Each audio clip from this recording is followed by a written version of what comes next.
Air strike के दौरान मारे गए हैं।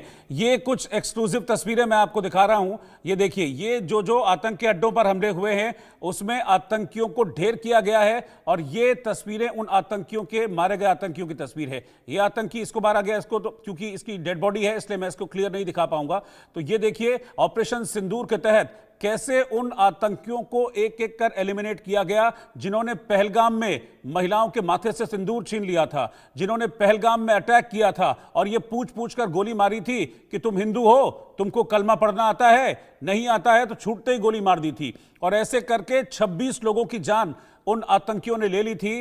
अब उन आतंकियों पर यह करारा प्रहार भारत की सेना का और पाकिस्तान में घुसकर मारा है, पाकिस्तान में एयर स्ट्राइक की है और इन आतंकियों को मौत के घाट उतारा है। इसमें लश्कर के भी आतंकी हैं, इसमें हाफिज सईद के आतंकी हैं, इसमें जैश ए मोहम्मद के आतंकी हैं, इसमें सैफुल्ला के आतंकी हैं। उन तमाम आतंकियों को मौत के घाट उतारा गया है। जो रिपोर्ट मिल रही है उसके मुताबिक अकेले बहावलपुर में 100 से ज्यादा आतंकी मारे गए हैं, यानी कि जैश ए मोहम्मद के 100 से ज्यादा आतंकी इस एयर स्ट्राइक में मारे गए हैं। जिस वक्त यह एयर स्ट्राइक हुई थी उस दौरान बहावलपुर में 250 प्लस आतंकी थे, यानी कि जैश का जो कैंप था, आतंकियों का जो अड्डा था, उसमें 250 से ज्यादा आतंकी उस दौरान मौजूद थे। और जो लश्कर का कैंप है मुरीद के, उसमें भी 150 से ज्यादा आतंकी उस वक्त मौजूद थे। कुल मिलाकर आतंक के इस 9 अड्डों में 500 से ज्यादा आतंकी उस दौरान मौजूद थे जब यह एयर स्ट्राइक हुई। उन्हें हवा भी नहीं लगी, खबर भी नहीं लगी और एक के बाद एक ताबड़तोड़ मिसाइलें आतंक के अड्डों पर बरसी हैं जैसे अग्निवर्षा हो रही हो, और उसके बाद इन्हें जलाकर खाक कर दिया गया। आप अपनी बात पूरी कर लीजिए कर्नल चौबे। जैसे आपने कहा कि इसमें इतने आतंकी मारे गए हैं, मेरा अनुमान है ये फिगर इससे कहीं ज्यादा आएगी। जैसे जैसे समय बीतता जाएगा ये खुलासा होता जाएगा। कुछ देर पहले फिगर जो थी वो 90 पे टिकी हुई थी, इस समय 500 की बात की जा रही है। मेरा मानना यह है कि यह फिगर इससे ज्यादा बढ़कर आएगी। कारण जैसे आपने बताया बहावलपुर पे हमला हुआ है। अब बहावलपुर जो है वो जैश ए मोहम्मद का गढ़ था, उसका हेडक्वार्टर था, जिसका कि सरगना मसूद अजहर था। मैं था का इस्तेमाल कर रहा हूं बड़ा सोच समझ के, आप समझ जाएंगे। ये 220 किलोमीटर दूर है एलओसी से। 18 किलोमीटर का रकबा उतना एरिया है जहां पर यह जामिया मस्जिद लोकेटेड है। आप ध्यान करेंगे डीजीआईएसपीआर ने अपने स्टेटमेंट में यह कहा है कि एक मस्जिद में सिविलियंस को मारा है। मस्जिद, बहावलपुर, सिविलियंस यानी कि आतंकवादी। इस समय हमने 220 किलोमीटर अंदर घुसकर मसूद अजहर के गढ़ को नेस्त नाबूद किया है। यह बहुत इंपॉर्टेंट चीज है। 18 एकड़ का एरिया कोई छोटा एरिया नहीं होता है जी। हमने पूरे एरिया को मटियामेट कर दिया है और मैंने था का प्रयोग किया था। आप मान के चले शीघ्र ही हमको पता लगेगा कि यह है से था हो चुका है। यह पिन पॉइंट स्ट्राइक था। आपने बात की थी हमारे 22 अप्रैल पे जो इन्होंने नागरिकों पर कायराना हमला किया था, जिनसे उनका धर्म पूछकर उनकी हत्या की गई, उनके पत्नी के सामने, उनकी माता के सामने, उनके बच्चों के सामने नृशंस हत्या हुई थी और यह कहा गया था कि जाके मोदी को बता देना। देखिए भारतीय सेना ने इस समय बदला लिया है गुलपुर में जाकर। गुलपुर कहते हैं वो इलाका था, वो लॉन्च पैड है जो कि करीब 15 से 20 किलोमीटर पुंछ के सामने अंदर स्थित है पाकिस्तान में। यहां पर कहते हैं इन लोगों ने बैठ के मंत्रणा की थी कि हम जाकर ये वाली आतंकवादी कार्रवाई करेंगे। तो गुलपुर को मारना जो है वो एक छोटी चीज नहीं है। तुम बैठ के जहां मंत्रणा भी करोगे हम तुमको वहां जाके ठोकेंगे। यह भारतीय सेना का रिजॉल्व था जिसको हमने पूरा करके दिखाया है।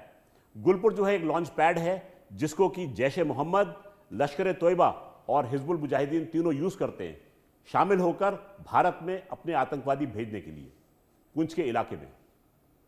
तो यह इंपॉर्टेंस है गुलपुर की। ठीक है, मैं आपके पास लौटूंगा। मैं संजीव श्रीवास्तव जी भी हैं हमारे साथ, विदेश मामलों के जानकार हैं। संजीव जी, अब विदेशी मीडिया के सामने रो रहे हैं ख्वाजा आसिफ। कल तक न्यूक्लियर बॉम्ब की धमकी दे रहे थे और अब ऐसा लगता है कि सरेंडर मोड में है पूरी तरीके से, और कोई आ जाए, कोई बीच में मध्यस्थता कर दे और बस ऑपरेशन सिंदूर को रोक दे। यही चल रहा है उनके मन में, लग रहा है उनकी बातों से। जी जी बिल्कुल। पाकिस्तान की आंतरिक स्थितियां रोहित जी पहले से ही बेहद दयनीय थी, हम सब जानते हैं। और वहां पर जो चाहे वो बलूचिस्तान हो, चाहे वो खैबर पख्तूनख्वा हो, और पाकिस्तान ऑक्युपाइड और गिलगित बल्तिस्तान के लोग, जाहिर है कि वहां की आर्मी और आईएसआई की प्रताड़ना से पहले ही से बहुत व्यथित थे और काफी वो आक्रोश और गुस्से में वो हमेशा समय समय पर उसका प्रदर्शन करते रहे हैं। पाकिस्तान आर्थिक रूप से भी कंगाली की कगार पे है, राजनीतिक रूप से अस्थिर है और ऐसे में पाकिस्तान की ये जो मिलिट्री रूलर मुल्ला मुनीर की तरह से बात करने वाले जो वहाँ के आर्मी के सेना के चीफ हैं, उन्होंने डाइवर्जनरी टैक्टिक्स के तहत ये हमला कराया और एक साजिश रची। लेकिन उन्होंने ऐसा करके एक भारी भूल कर दी। वो इस भारत के नए भारत के चरित्र को, नए प्राइम मिनिस्टर मोदी के नेतृत्व के भारत के आतंकवाद विरोधी जो उसका अप्रोच एक जीरो टॉलरेंस का होता है, उसको समझने में उन्होंने बहुत भूल कर दी। और जब भारत ने कंप्रेहेंसिव काउंटर टेररिज्म रिस्पांस किया और अगले दिन से ये रिस्पांस शुरू हो गया था, सिंधु जल समझौते का स्थगन हो, अन्य जो बड़े स्टेप हो, diplomatic strike, economic strike, digital strike और साथ ही साथ अब मिलिट्री स्ट्राइक भी जो कर दी गई, उसको लेकर के पाकिस्तान के हुक्मरान पहले से ही बहुत घबराए हुए थे।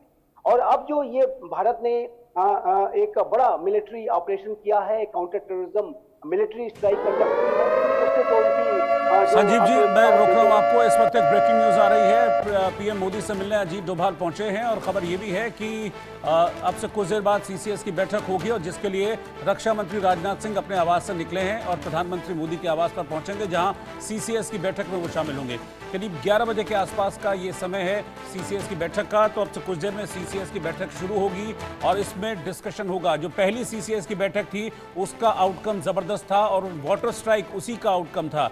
और हमने देखा था कि उसके बाद पाकिस्तानी नागरिकों को, चाहे वो किसी भी वीजा के तहत भारत में हो, उनको भारत से बाहर करने का आदेश दे दिया गया था। कहा गया था कि आप चले जाइए यहाँ से। और पाकिस्तान की जो एम्बेसी है उसमें जो रक्षा सलाहकार थे उनको भी भारत से बाहर जाने के लिए कह दिया गया था। 55 उनकी संख्या थी, उनको घटाकर 30 कर दिया गया था, साइज छोटा कर दिया गया था वहां पर। तो वो पहली एक स्ट्राइक की गई थी जिसमें वाटर स्ट्राइक भी थी, डिप्लोमेटिक स्ट्राइक भी थी। और दूसरी सीसीएस की बैठक हुई थी, उसमें भी इंपॉर्टेंट आउटकम आए थे। अब ये तीसरी सीसीएस की जो बैठक है ये हो रही है एक बहुत बड़े कदम के बाद, एक बड़ी स्ट्राइक, एयर स्ट्राइक के बाद ये सीसीएस की पहली बैठक है। रात को पाकिस्तान में तहलका मचा दिया भारत की मिसाइल्स ने और पाकिस्तान में जो आतंकियों के लॉन्च पैड्स थे, जो आतंकियों को ट्रेन करने के अड्डे थे, उनको नष्ट कर दिया भारत ने। जिसके बाद ये सीसीएस की बड़ी बैठक आज होने वाली है अब से कुछ देर में। मैं आपको प्रधानमंत्री मोदी का वो प्रण सुनाना चाहता हूं एक बार फिर से, जो प्रण उन्होंने 24 अप्रैल को लिया था। 22 अप्रैल को पहलगाम हुआ था और अपना सऊदी अरब का दौरा अधूरा छोड़कर प्रधानमंत्री वापस लौट आए थे और तभी यह तय हो गया था कि कुछ बड़ा होगा और पाकिस्तान को सबक सिखाया जाएगा, आतंकियों को सबक सिखाया जाएगा। और 24 अप्रैल को प्रधानमंत्री ने कहा था मिट्टी में मिला दूंगा और आज मिट्टी में मिला दिया। ये हमला किया है उन आतंकियों को और इस हमले की साजिश रचने वालों को उनकी कल्पना से भी बड़ी सजा मिलेगी। सजा